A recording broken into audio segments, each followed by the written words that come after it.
Mateus 24, 37 ao 44, nós vamos estudar nessa noite os sinais do arrebatamento e as suas consequências para a igreja do Senhor, amém? Versículo 37 diz a palavra de Deus: E como foi nos dias de Noé, assim será também a vinda do Filho do Homem. Porquanto assim como nos dias anteriores ao dilúvio, comiam, bebiam, casavam-se, davam-se em casamento, até ao dia em que Noé entrou na arca. E não perceberam até que veio o dilúvio e os levou a todos. Assim será também a vinda do Filho do Homem.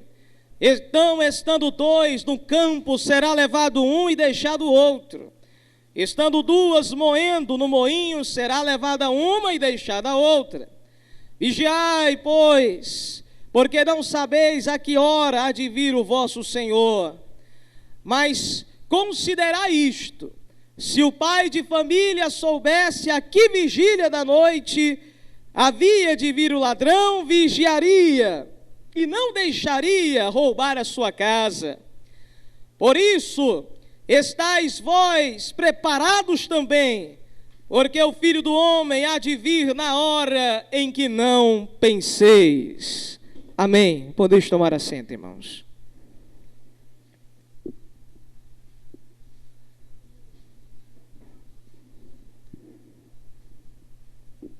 Louvado seja Deus.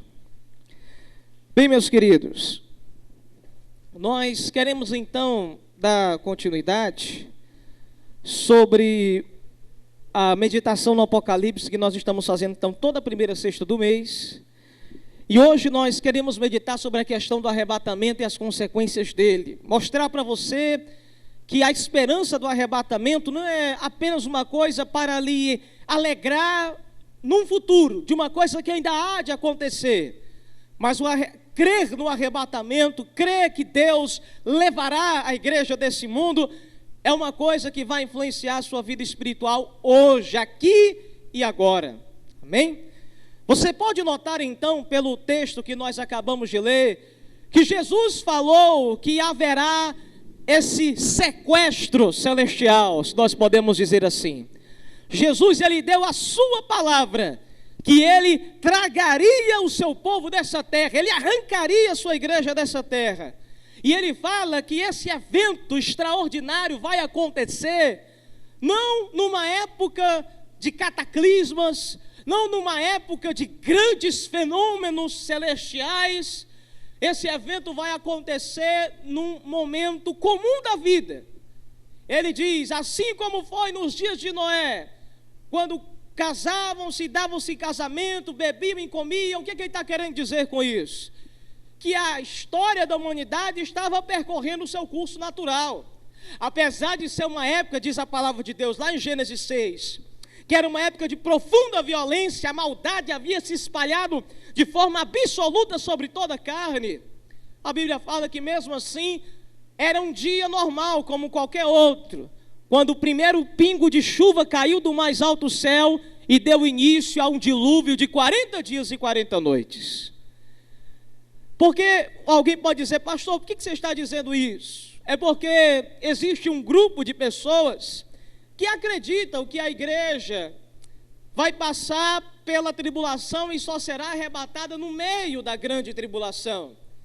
E já há um outro grupo que acredita que a igreja só será arrebatada no final dos 7 anos de grande tribulação. E esses dois grupos que acreditam dessa forma estão crescendo nos últimos tempos. E isso, meus amados irmãos, não é reconfortante para ninguém. Jesus está dizendo claramente que não vai ser quando o sol escureceu, a lua se tornar em sangue, nem quando as águas se tornarem sangue, nem quando a terça parte da terra for destruída, é que ele vai voltar e levar a sua igreja desse mundo.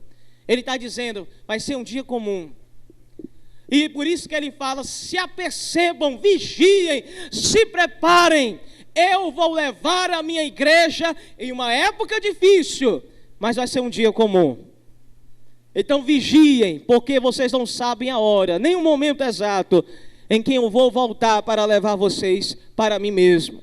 E você consegue também perceber nesse texto que nós acabamos de ler, a afirmação clara desse arrebatamento, quando ele fala, estarão dois trabalhando, normalmente, como um dia comum, e de repente uma pessoa será tirada, levada ao mais alto céu, e outra será deixada. Isso aqui é para entender a maneira como Deus vai tratar a humanidade, entre o grupo daqueles que se aceitaram Jesus e o grupo daqueles que rejeitaram ao senhorio de Jesus. Os que aceitaram a Cristo serão tragados dessa terra, levados. Por isso é que Paulo vai usar o nome arrebatados. A palavra arrebatado, ela tem um significado todo especial. Por exemplo, quando eu retiro este lenço desse púlpito, eu estou tirando ele do púlpito. E isso é uma maneira comum de tirar algo, um objeto de cima de algum lugar. Mas se eu pegar este pano e tirar ele rapidamente, com força e velocidade, eu estou arrebatando esse pano do alto desse púlpito. Por isso Paulo fala que seremos arrebatados. Arrebatar quer dizer arrancar com força e rapidez algo de algum lugar. E Paulo concorda com a palavra arrebatamento com a outra expressão que ele utiliza, num abrir e fechar de olhos. Isto quer dizer que será numa velocidade incrível, além de que nós podemos pensar ou imaginar. Ele arrancará com força e rapidez o seu povo desta terra, onde eles se encontrarão nos mais altos céus, e os outros ficarão para trás. Essa é a natureza do arrebatamento. Mas tem mais. Nós conseguimos entender outras questões interessantes. Vamos lá. O arrebatamento, então, é quando Cristo irá retirar sua igreja dessa terra, salvando do período da grande tribulação. E eu quero mostrar para você, agora em Mateus 24, você, se não conseguir acompanhar, não tem problema. Os versículos estão aí para você ler depois da sua casa. Mateus 24, versículo 21, Jesus afirma esse período de grande tribulação. Diz assim: porque haverá então grande aflição como nunca houve, desde o princípio do mundo até agora, e nem tampouco há de haver. Haverá grande aflição, como nunca houve na história da terra e da humanidade. Um momento especial da humanidade, fundamental, período de grande aflição. Uma outra passagem onde o próprio Jesus também confirma a existência desse período de grande tribulação é em Apocalipse capítulo 3, versículo 10, onde ele diz assim para a igreja de Filadélfia: como guardaste a palavra da minha paciência, também eu te guardarei da hora da tentação, ou hora da provação, que há de vir sobre todo mundo, para tentar os que habitam na terra. Existe então uma hora de grande aflição na história desse planeta, que esse planeta vai passar. E esse período de grande provação, que comumente a gente chama de grande tribulação, é um evento real, é concreto, está no livro do Apocalipse e ninguém pode negar a sua existência. Mas veja, Jesus já aqui em Apocalipse 3,10 já está prefigurando de que ele não permitirá que a igreja esteja neste momento de grande tribulação. E uma outra coisa, e um outro evento que nós vamos ver é que ele vai nos levar para as bodas do Cordeiro. Ao mesmo tempo em que haverá grande provação e tribulação no mundo, na terra, no céu acontece ao contrário. Haverá grande alegria, grande celebração e grande vitória, porque a igreja chegou ao céu vitoriosa pelo sangue de Jesus. Pastor, onde está escrito então sobre as bodas do Cordeiro? Lá em Apocalipse 19, no versículo de número 7 até o 9, onde ele diz: regozijemo-nos e alegremo-nos, e demos-lhes a glória, porque vindas são as bodas do Cordeiro, e já sua esposa se aprontou, e foi dado a ela que se vestisse de linho fino, puro, resplandecente, porque o linho fino são as justiças dos santos. E disse-me: escreve, Bem-aventurados são aqueles que são chamados à ceia das bodas do Cordeiro. E disse-me: estas são as verdadeiras palavras de Deus. Aleluia! Perceba, nessa natureza então do arrebatamento, ele nos arranca dessa terra para participarmos de uma celebração. A Bíblia chama essa celebração de bodas. Pastor, o que é bodas? Bodas é uma festa nupcial, uma festa de casamento. É um encontro da noiva, igreja, com o noivo Jesus. E a Bíblia fala que é bodas do Cordeiro, porque Jesus é o Cordeiro, que ganhou a esposa, ganhou a igreja, através do seu sangue. É interessantíssimo perceber, irmãos, que até nesse momento, quando Jesus arrebata a igreja da terra para o céu, ele faz questão de lembrar que esse casamento espiritual, que esse encontro espiritual entre o povo dele e ele no céu, só aconteceu porque houve derramamento de sangue. Aleluia! Porque ele se sacrificou naquela cruz. Poderia-se a Bíblia dizer assim: bodas de Jesus. Poderia-se falar bodas de Cristo, poderia-se falar bodas do Rei dos Reis, mas não, ele quer lembrar, é bodas do Cordeiro. Ele teve que morrer por você, ele teve que entregar sangue por mim, por você, para nos fazer sua noiva, aleluia, para nos fazer seu povo. Nunca esqueceremos o que ele fez por nós, nunca esqueceremos o sangue que ele derramou por nós, aleluia. Então estes são os eventos que acompanham arrebatamento, grande tribulação e bodas do Cordeiro. Eu quero então convidar você para a gente caminhar sobre esse tema nessa noite. O ponto 2 que eu quero meditar é o seguinte: provarmos com outras passagens de que a igreja não estará na grande tribulação, não passará por esse período de prova. Primeiro, nós falamos aqui de 2 Tessalonicenses 2, do 6 ao 8. Primeiro motivo pelo qual a igreja não passará prova bíblica, de que ela não deve passar, não é intenção de Deus deixar nós passarmos pela grande tribulação. 2 Tessalonicenses 2, 6 ao 8 diz assim: e agora vós sabeis o que o detém, para que a seu próprio tempo seja manifestado. Porque já o mistério da injustiça opera. Somente há um que agora o retém, até que do meio seja tirado. E então será revelado o iníquo, a quem o Senhor desfará pelo espírito da sua boca, e aniquilará pelo esplendor da sua vinda.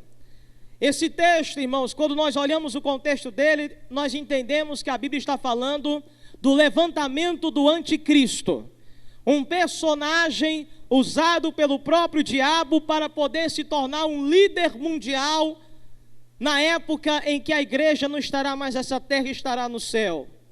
E ele, o texto aqui fala que haverá um tempo determinado para que ele seja manifestado, verso 6, e no verso 7 ele diz: o mistério da injustiça já opera.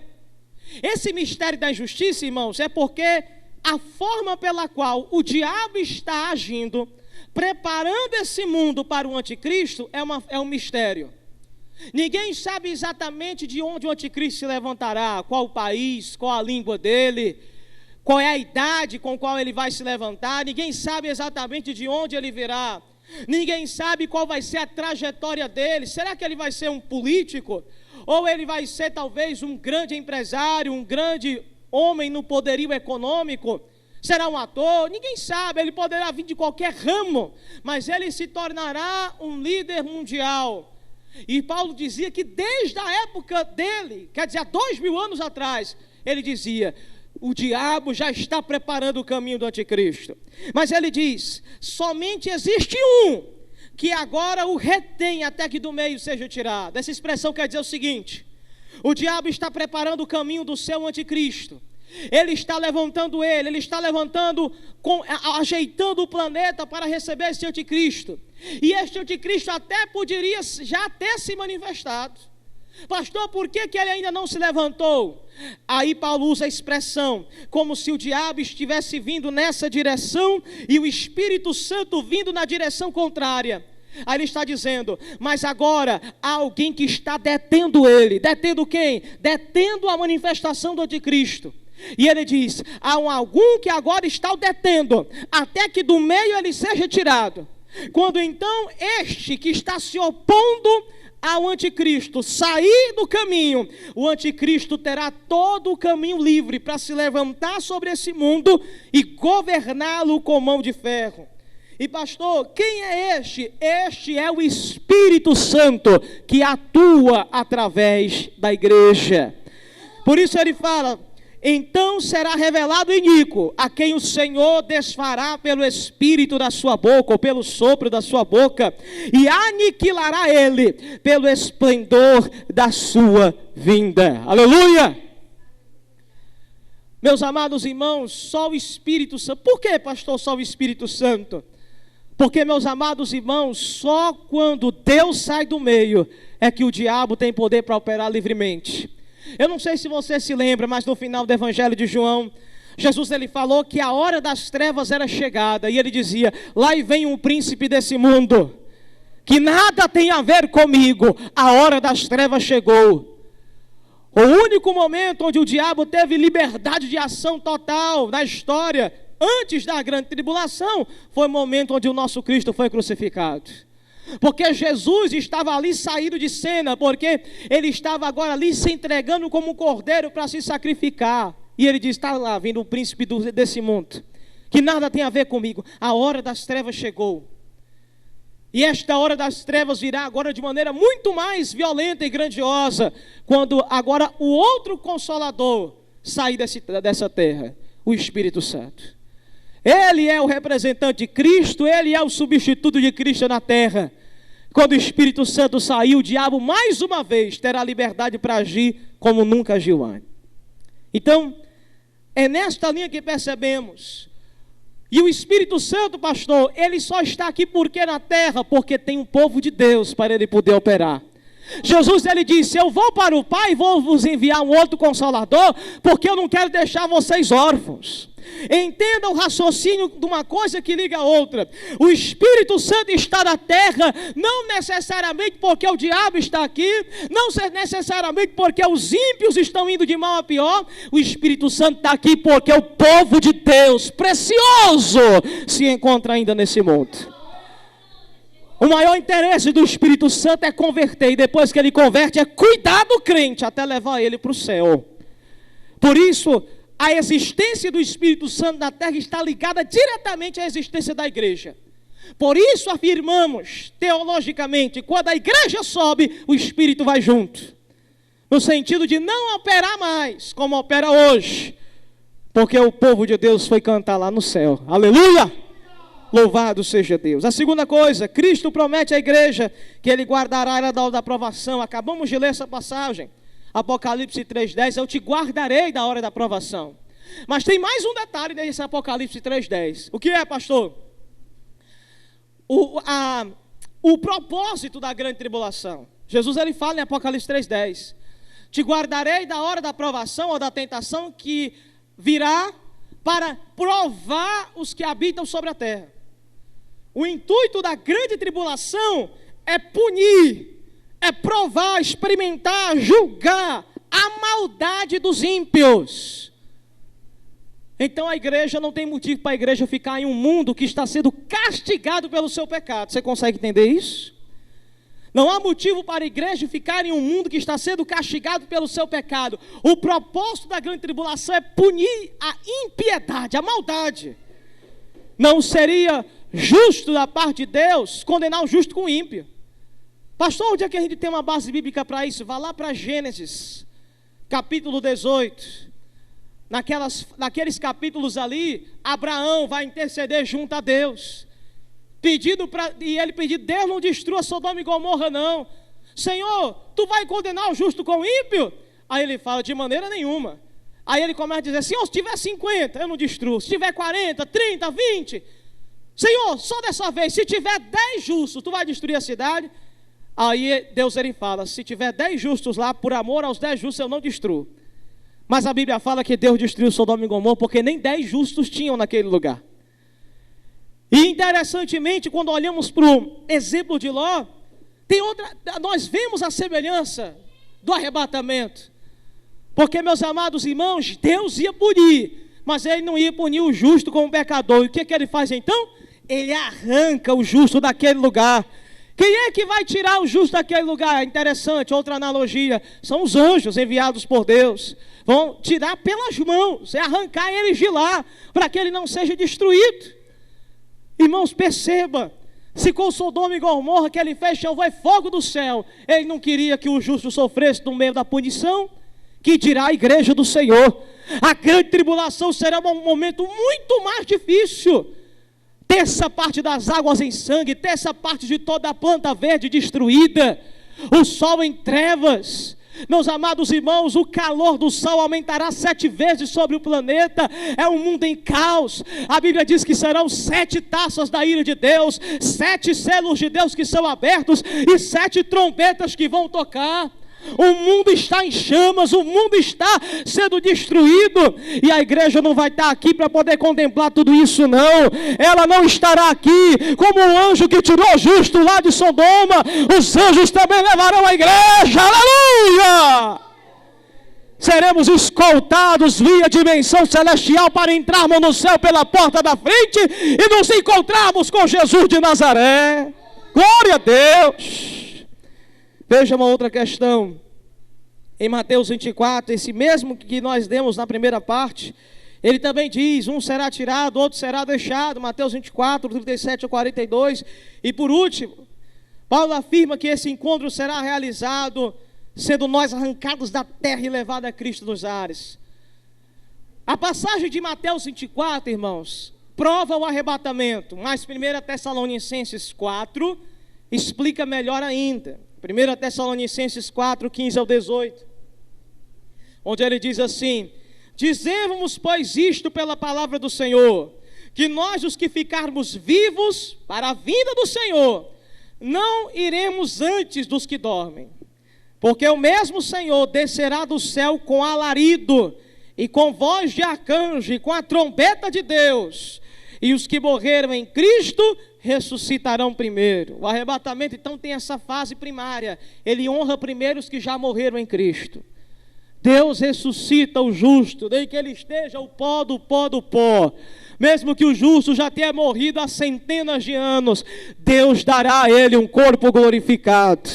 E os que estão vivos, o verso 17 ele fala: nós, os que ficarmos vivos, seremos arrebatados juntamente com eles nas nuvens, a encontrar o Senhor dos ares, e assim estaremos sempre com o Senhor. Portanto, consolai-vos uns aos outros com estas palavras. Imagine a cena, os túmulos são revirados, os crentes estão indo para o céu no corpo glorificado, e ao mesmo tempo que os corpos glorificados estão subindo, os vivos também acompanham os que foram ressuscitados, e no meio do caminho, o seu corpo mortal é revestido de imortalidade. O seu corpo corruptível é revestido de incorruptibilidade. E aí, como diz em 1 Coríntios capítulo 15, podemos cantar como Paulo cantou: tragada foi a morte pela vitória, a morte foi vencida pela vitória de Jesus.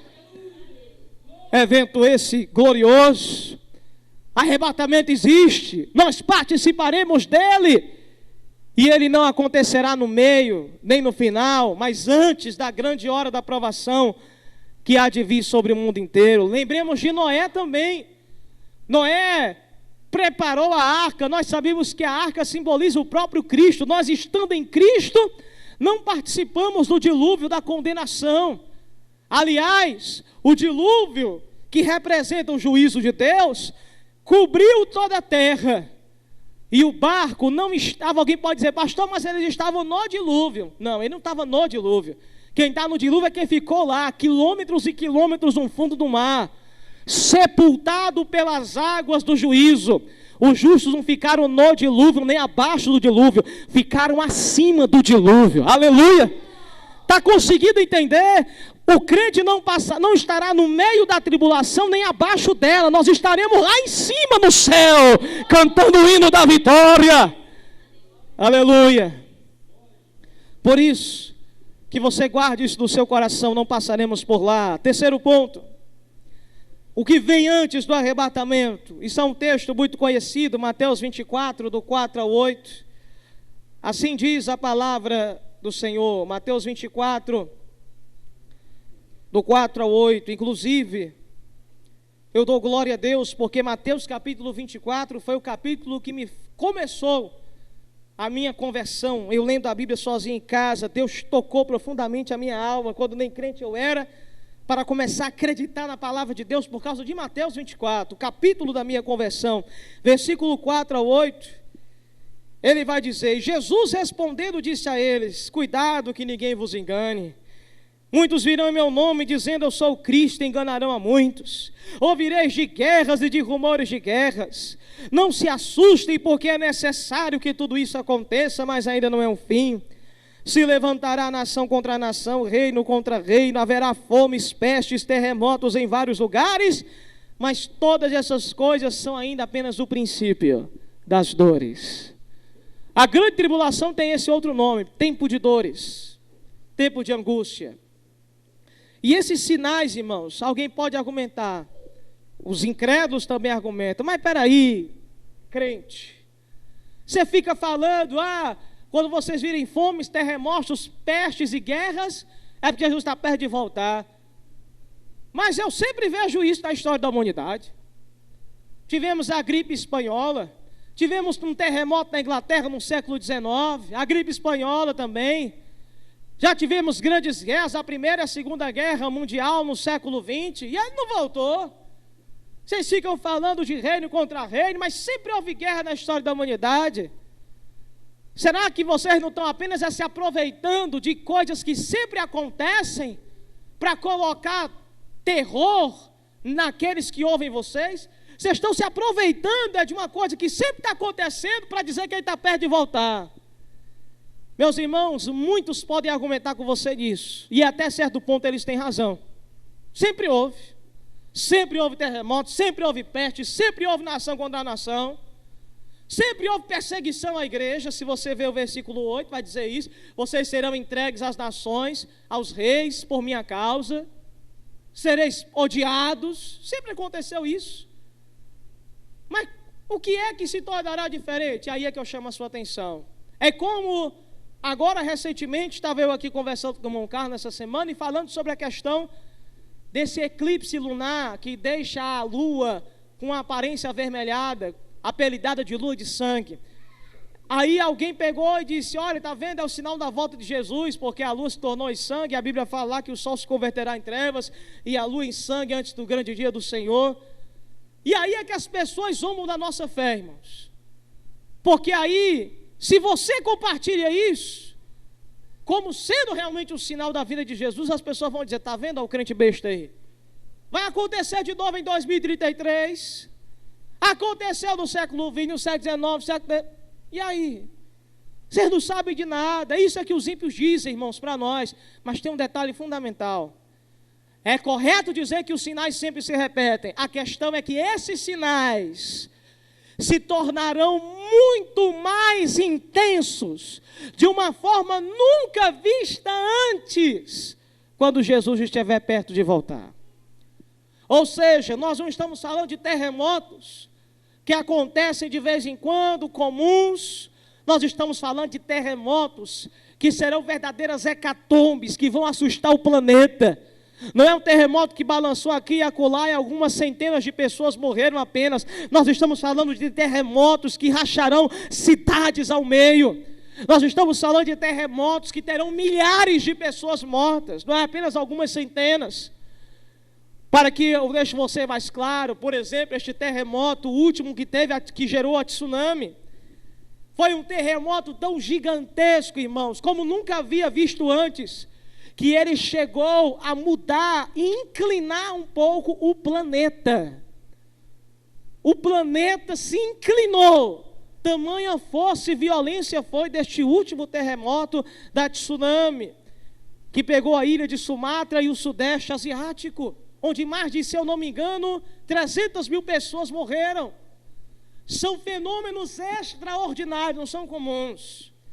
Quando falamos de guerra contra guerra aqui, reino contra reino, não estamos falando de país contra país. Estamos falando de continentes contra continentes. Estamos falando de pessoas na casa dos milhões sendo mortas por causa das guerras.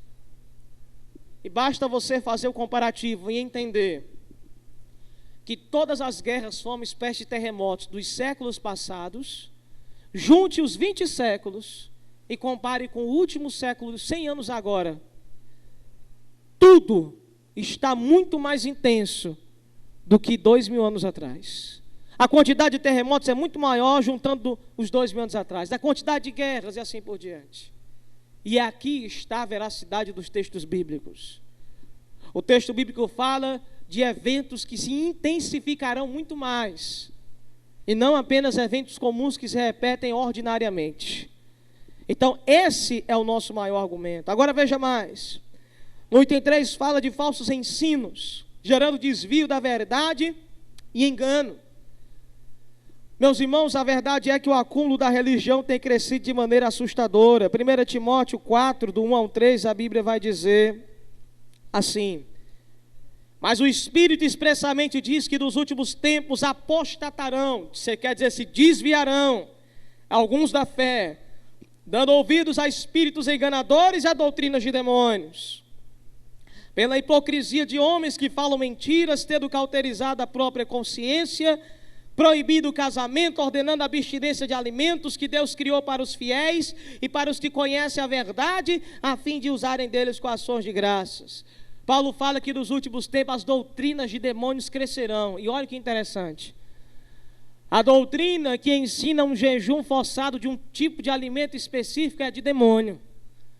Doutrina que proíbe o casamento é de origem demoníaca. E nós sabemos qual é o tipo de religião que ensina isso. E Deus fala, é diabólico, e isso crescerá nos últimos tempos. 2 Timóteo 4, ele vai dizer, louvado seja Deus, do 1 ao 3 assim: conjuro-te que pregues, conjuro-te por diante de Deus e do Senhor Jesus Cristo, que há de julgar os vivos e os mortos na sua vinda e no seu reino. Pregues a palavra a tempo e a fora de tempo, corrija, repreende, encoraje com toda a longanimidade e doutrina. E olha o verso 3, que é o sinal de hoje: porque virá tempo em que não suportarão a sã doutrina, mas tendo coceira dos ouvidos, amontoarão para si doutores conforme as suas próprias paixões, e se desviarão os ouvidos da verdade, voltando às fábulas. Irmãos, isto quer dizer que nos últimos tempos as pessoas vão desprezar a Bíblia, e elas vão dar muito mais importância à fábula. Pastor, o que é fábula? É história inventada. Popularmente falando, conto da carochinha, história para boi dormir, sonho, visagem, pesadelo. Uma pessoa tem um sonho de a arca da aliança, os 10 mandamentos e o 4º mandamento do sábado brilhando mais do que os outros. Fábula. A Bíblia nunca fala sobre isso. Outro tem o sonho de que o Espírito diz a ele que existem outras dimensões espirituais e que o Espírito Santo está dizendo que nós morremos, reencarnamos. Fábula, história inventada pelos homens. Chega um e diz que não existe só céu e inferno, entre o céu e o inferno tem um meio período, uma estação de parada chamada purgatório. É fábula, foi feita por sonho. Paulo, irmãos, então ele já alerta: nos últimos dias o povo vai fechar a Bíblia e vai se voltar para as fábulas.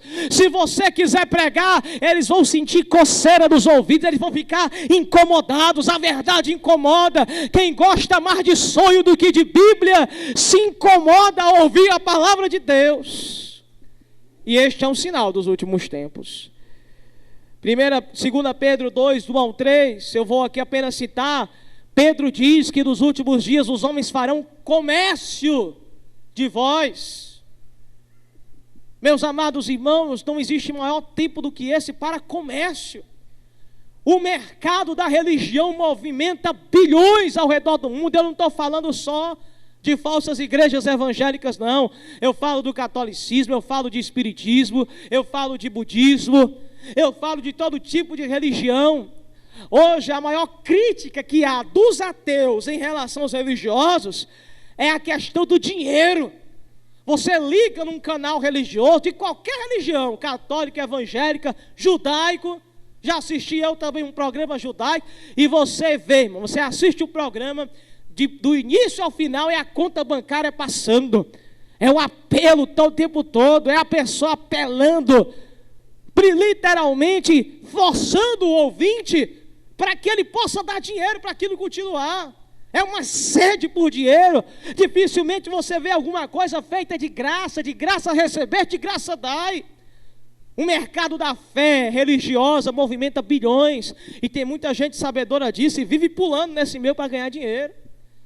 Cantores que hoje forjam uma conversão para poder ganhar mais dinheiro, porque sabem que estão no mercado secular caindo, e eles vão pegar dinheiro dos evangélicos e até dos católicos também, dizendo que estão cantando agora músicas religiosas. 2 Pedro fala então dos comerciantes da fé, que aumentarão nos últimos dias. E por fim, esse grupo de sinais do qual nós já falamos: fomes, pestes, terremotos e guerras serão incrivelmente sobrenaturais ao anteciparem a vinda de Jesus. São coisas que vão deixar os homens assombrados. Não estamos falando de sinais comuns, estamos falando de sinais que marcam a história da humanidade. O quarto ponto que eu quero notar com a igreja é o seguinte: pastor, enquanto então o arrebatamento não acontece, e enquanto a igreja ainda está nesse mundo se preparando para o arrebatamento e olhando o princípio das dores, olhando os sinais que antecedem o arrebatamento, como a igreja deve se preocupar, deve se preparar. E é isso que devemos ter cuidado. Hebreus 10, versículo 23, a Bíblia diz assim, Hebreus 10, 23. Retenhamos firme a confissão da nossa esperança, porque fiel é o que prometeu. Guardar firmemente a afirmação da fé, a sua fé, no que você crê, no que você prega. Só porque hoje todo mundo bate palma para o homossexualismo e para uma família feita por homossexuais, você não pode bater palma e achar tudo isso normal. Você tem que reter firme a sua confissão e continuar dizendo que é pecado. Não é porque todos hoje, a grande maioria esmagadora da igreja, se veste de qualquer jeito, se adora, se atavia e tudo mais, você deve baixar a cabeça e dizer, está certo, é correto, vamos aceitar, vamos tolerar. Não. Você não vai deixar de amar, porque amar devemos amar a todos, mas nós devemos continuar pregando, dizendo que é erro, é pecado, Deus não se agrada, e assim sucessivamente. Reter firme a fiel confissão é continuar pregando como convém. 1 João capítulo 2, versículo 4 ao 5, a Bíblia vai dizer assim, 1 João 2, 4 a 5, aquele que diz, eu conheço, mas não guarda seus mandamentos, é mentiroso, nele não está a verdade, mas qualquer que guarda a sua palavra, o amor de Deus está nele verdadeiramente aperfeiçoado, e nisso conhecemos que estamos nele. Glória a Deus. Veja que coisa maravilhosa, enquanto Jesus não volta, e enquanto os sinais estão aumentando, devemos continuar guardando sua palavra, porque isso demonstra que nós conhecemos ele de fato. Viver a palavra é a maior prova de conversão, irmãos. E por incrível que pareça, hoje é o último lugar que alguém pensa. Alguém quer ser pastor, ninguém pergunta se ele ora, ninguém pergunta se ele lê a Bíblia, só quer saber se ele sabe falar bonito e se ele sabe fazer o povo chorar. Não pergunta como é a família dele, não pergunta como é que a esposa dele é tratada, não pergunta como é que ele cria os filhos dele. Só quer saber se ele fala bonito, se o pessoal se emociona. Aí não, é pastor, Deus levantou ele como pastor. Eu quero ir para aquela igreja, eu quero saber lá se tem uma banda que toca bonito, os louvores que eu gosto, os louvores atuais. Eu quero saber se lá a pregação sempre vai ter campanha diferente, com um tema diferente todo mês. Aí sim eu vou para lá. Eu quero saber se lá tem manobrista com estacionamento. Meus amados irmãos, isso demonstra que guardar a palavra não é a prioridade. O que é importante para muitos hoje é saber se a pessoa se agrada ou não do que é falado. Pastor, e o mundo que está indo de mal a pior? Cada dia que passa está mais difícil, pastor, viver. A Bíblia dá um conselho que todo mundo já conhece. Efésios 6,18, há um primeiro conselho aqui. Tudo está indo de mal a pior, pastor. Apostasia, o amor se esfriando. O que devemos fazer?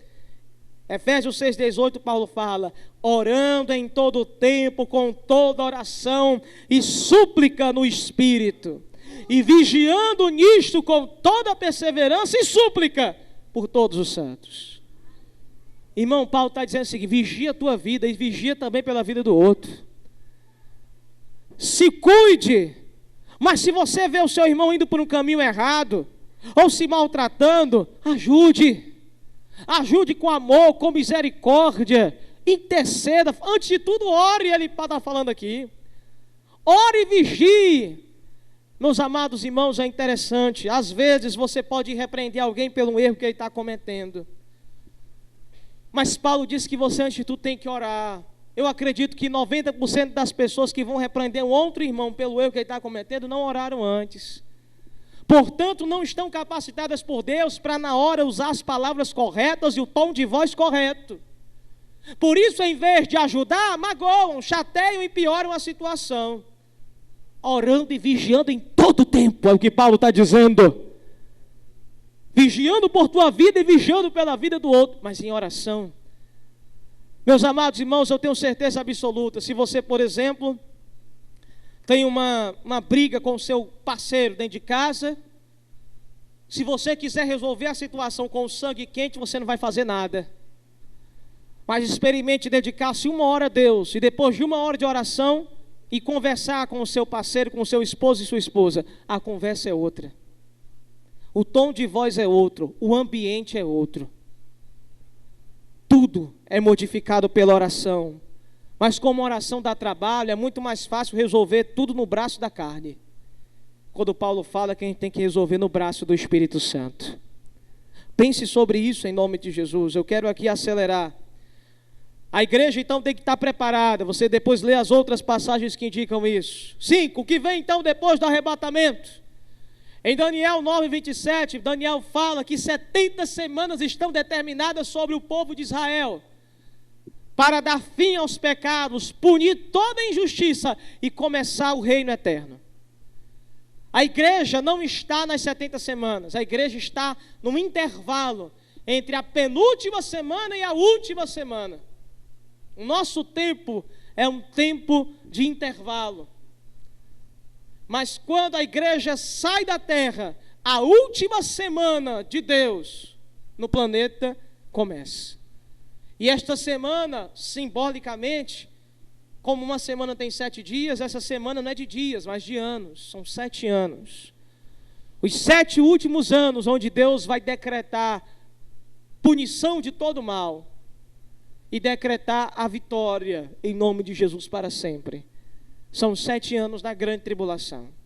Isso é o que está acontecendo no arrebatamento. Mas da mesma forma a igreja não estará lá, estará no céu, como nós já lemos aqui. As bodas, é uma festa, é uma alegria. Na terra sofrimento, no céu consolo. Na terra, lágrimas de angústia. E no céu, meus irmãos, se tiver lágrimas, se eu não sei se a gente vai chorar com o corpo glorificado, mas se tiver, vai ser de alegria, aleluia. Estaremos vendo Jesus face a face como Ele é, de glória em glória. É festa, é tempo de júbilo, é tempo de vitória, é tempo que vai além do que nós podemos pedir ou imaginar. Mas acompanhado das bodas do Cordeiro haverá um tribunal, que está escrito em Romanos 14 e 2 Coríntios 5. Apressando aqui, Romanos 14 e 2 Coríntios 5 fala, Paulo nos diz que todos seremos julgados pelo que fizemos pelo nosso corpo, quer seja bom ou ruim. Na outra passagem ele fala, porque importa que todos devamos para comparecer perante o tribunal de Cristo. O tribunal de Cristo, entenda, não é o julgamento das nações e nem é o juízo final. Tem 3 julgamentos na Bíblia, e todos pensam que é um só, mas são 3. O julgamento da igreja não é para condenar ninguém, nem levar ninguém ao inferno, é para medir as suas obras. Medir como você viveu a sua vida, como você aproveitou ou desperdiçou a vida que Deus lhe deu. Suas obras de madeira, feno e palha, que serão repreendidas pelo fogo do juízo, ou a obra de ouro, prata e pedra preciosa, que será elogiada por Deus, e você receberá galardão. A Bíblia fala que haverão coroas para serem distribuídas, a coroa da justiça, a coroa da vida, a coroa de glória. Coroa essas, meus amados irmãos, que são tão maravilhosas, que são assunto para um outro estudo. Mas receberemos elas, cada um receberá. É o tribunal das recompensas, mas também das repreensões.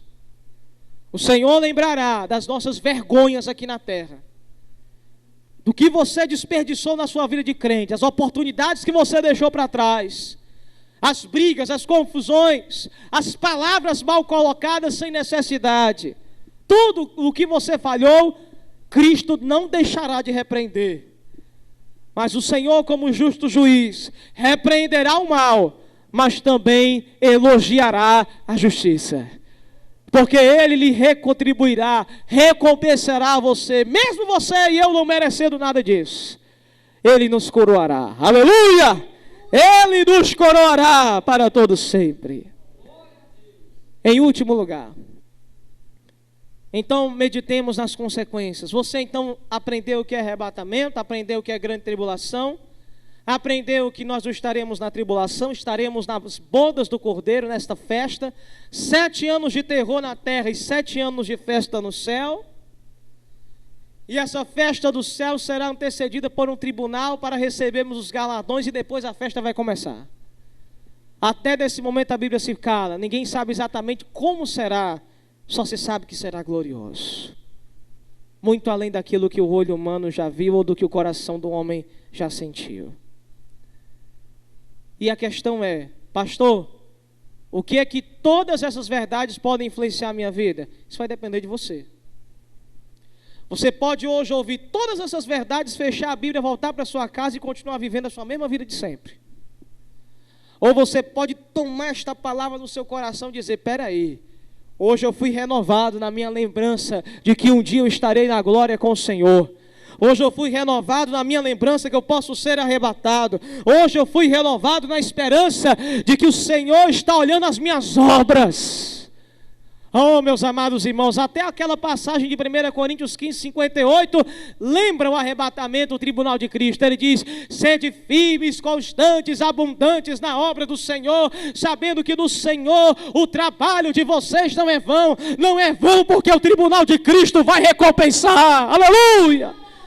O teu pastor talvez não te elogie, não olhe para você e não ligue para você. Eu talvez não vá lhe dar um tapinha nas costas, lhe agradecendo pelo que você fez. Talvez a igreja não enxergue o que você está fazendo. Ele está, e Ele vai recompensar você. O tribunal de Cristo lhe espera para você ser honrado como convém. Ainda tem gente que se preocupa com o elogio do pastor. Elogio do pastor lá é nada, irmãos. Elogio de igreja não é nada. O que importa é o que ele vai falar para você naquele dia. Você já parou para pensar nisso? Você já parou para pensar no doce olhar e na poderosa face de Cristo te olhando e te recompensando, dizendo, bom servo fiel, entra no reino que eu preparei para ti antes da fundação do mundo. Aleluia! Pensemos sobre isso. Esperança gera alegria, esperança gera coragem para pregar o evangelho, esperança gera firmeza. Essas são as 3 últimas passagens. Pense nisso. Nós estamos, irmãos, estudando o Apocalipse, é para renovar nossa fé. Toda primeira sexta do mês é para isso. No final nós temos aí uma linha do tempo do Apocalipse, que depois eu queria que você desse uma olhada. Nós vamos acompanhar esta linha do tempo.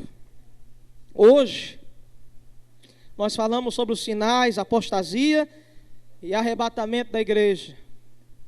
No próximo encontro sobre o Apocalipse, vamos entrar no caos mundial, no anticristo. Depois nós vamos meditar nos 7 anos de grande tribulação, 7 selos, 7 trombetas, 7 taças. Nós vamos meditar sobre as 2 testemunhas, os 144 mil judeus selados. Está aí, todo o Apocalipse está aí, a linha do tempo. O julgamento das nações, o Armagedon, o reino milenar, o milênio, Satanás preso no abismo, Gog e Magog, a última batalha, o juízo do trono branco, que é o juízo final. Nós vamos meditar com calma, devagarzinho. Tem muito chão pela frente e nós esperamos que nisso a gente possa ser edificado, fortalecido, em nome de Jesus. Vamos ficar de pé e vamos agradecer a Deus.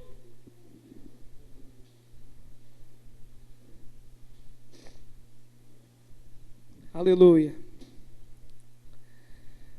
Senhor nosso Deus, meu Deus, nós estamos aqui na Tua Palavra, diante das Escrituras Sagradas. Meu Deus, aqui não há tempo, Senhor, para meditarmos em sonhos ou visões da cabeça do homem. Está aqui a Tua Palavra, Senhor. Oh, Deus amado, que esta palavra faça o maior milagre que ela tem poder para fazer. Entrar no coração de cada um aqui e nos fazer mais crentes em nome de Jesus. Nos fazer mais santos, nos fazer mais sérios nas questões espirituais. E, meu Pai, nos fazer ficarmos indignados em não se conformar no estado que nós estamos. E queremos fazer sempre mais e melhor para o Senhor. Abençoa a Tua igreja. Oh, Pai, que pecados ocultos sejam abandonados. Que pecados contra os quais estamos perdendo há anos em batalhas, consigamos vencer pela fé estes pecados em nome de Jesus. Eu creio, Deus. O Deus que começa a obra é o Deus que termina. O Deus que começa a obra é o mesmo Deus que aperfeiçoa. E Tu tens os Teus planos, Senhor, maiores dos que os nossos. Guarda a igreja. Guarda-nos em santidade. O mundo vai de mal a pior. Homens e mulheres se vendendo pelo dinheiro, meu Pai. Mas nós queremos ser fiéis e guardar a palavra da promessa. Despede-nos em paz, Senhor, com santo temor nos nossos corações esta noite. E que produza essa palavra fé e esperança no coração dos Teus filhos. É o que eu Te peço, Pai, em nome do Senhor Jesus. E que o amor de Deus, o nosso Pai, a graça de Jesus e a consolação do Espírito Santo repouse sobre a igreja de Deus, hoje e sempre. Amém e amém. Uma salva de palmas a Jesus. Deus abençoe.